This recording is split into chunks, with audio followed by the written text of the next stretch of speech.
Richard, thank you very much. Our last reader will be Brian Dedora, whose book, A Slice of Voice at the Edge of Hearing, was shortlisted for the Relit and for the George Riga Awards. And this book, A Few Sharp Sticks, Teksteditions Anniversary, published last year.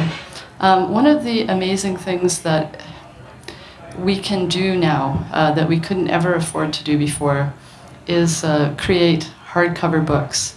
So this is a special edition that Brian worked on by hand. It has treats. It has a special part added to the end that's highly conceptual and relevant to the text. So it's pretty awesome.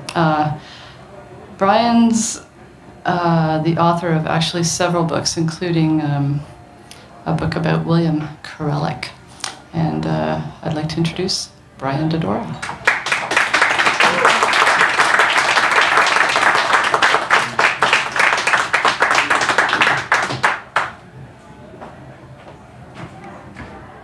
I'm told by everybody I've met tonight, breathe, Brian, breathe.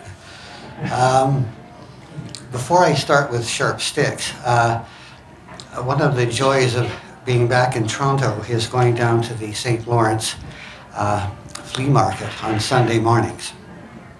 And I was there during the summer, and on one of the shelves of one of the dealers there was a small set, 3 books, very small books, in leather-bound books, quite scuffed. And they kind of intrigued me, so I thought, well, you never know. So I went over and I took a look at the books, and they were on arithmetic, mathematics, and geometry. And these are not things close to my heart. However, the flyleaf had something written on it, which is absolutely gorgeous. And what it is a student, I'm not sure what age,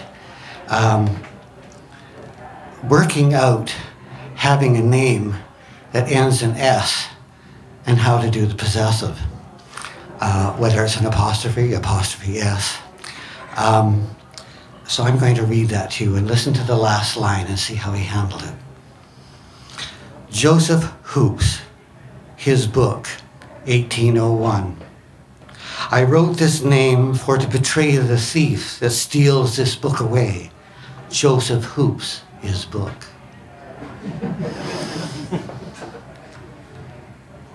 So, Sharp Sticks. First of all, I'd like to thank Bev and Richard.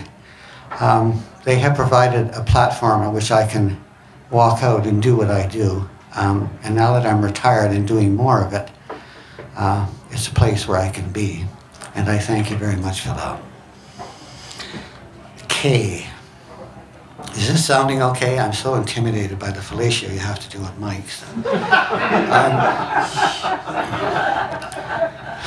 Not that I know it, yeah.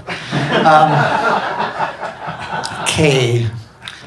I found myself in trouble as a child.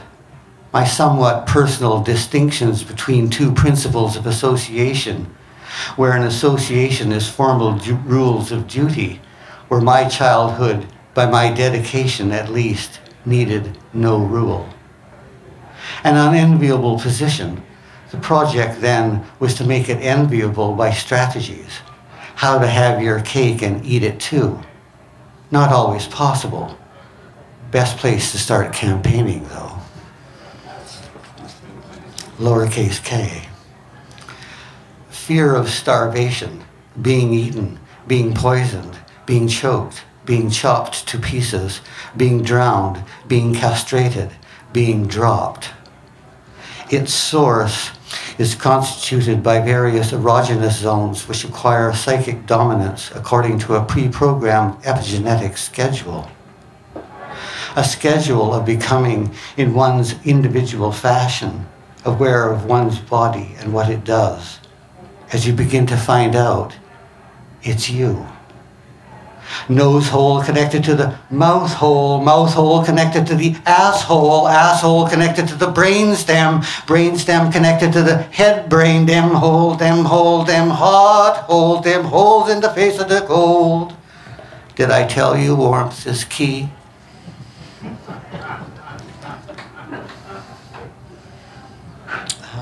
D. One of the reasons I like this book is that you can go back and forth in this and pull out various readings, and I love that aspect. So I've kind of chosen things tonight. I'm not going to be too long because we've had a really full evening. This is D, upper and lower case. But in my somewhat utopian boys' club, to argue as mature and complex our arrested state, interest, always consensual, somehow persists in such growth. This might make us more sensitive as the custom. In a philosophical sense, the capacity of emotion or feeling as distinguished from the intellect and the willy, which in popular use denotes a capacity of feeling of any kind, not merely hot or cold, but sometimes a peculiar readiness to be the subject of feeling. And we so prey on our knees, on bended knees, especially the highest feelings of a person with a delicacy ready to be excited by the slightest cause, as displayed, for instance, in the sensitive plant. So long before you became aware by yourself with the encouraging warmth of your flesh-enwrapped being that every seat was taken, and though there was very little standing room, the back of the bus accommodated those willing to deal with the exquisite discomfort. And how would you describe yourself in any positive terms when even to get close to the songs on the hit parade, you'd have to change the pronouns? If you had to do this just to identify yourself with the poetics of Tin Pan Alley, what would you have to do when things got serious? Lowercase d. Georgie Porgy, puddin' and pie. Well, who doesn't like a slurp of puddin' and a wedge of pie? Georgie Porgy, puddin' and pie, blew the boys and made them cry. Ooh, puddin' and pie.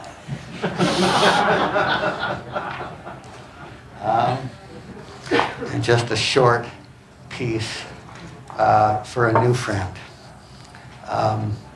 Lowercase b. What if, on the ladder of your ascent, you stopped? What if on the ladder of your ascent you had been so wounded as to be unable to climb, almost stunted, but for that small part of yourself, while stopped and unable, turned to look into backward infinity, to ask, not who am I, not how was I made, but why do I like the sex I like? Thank you.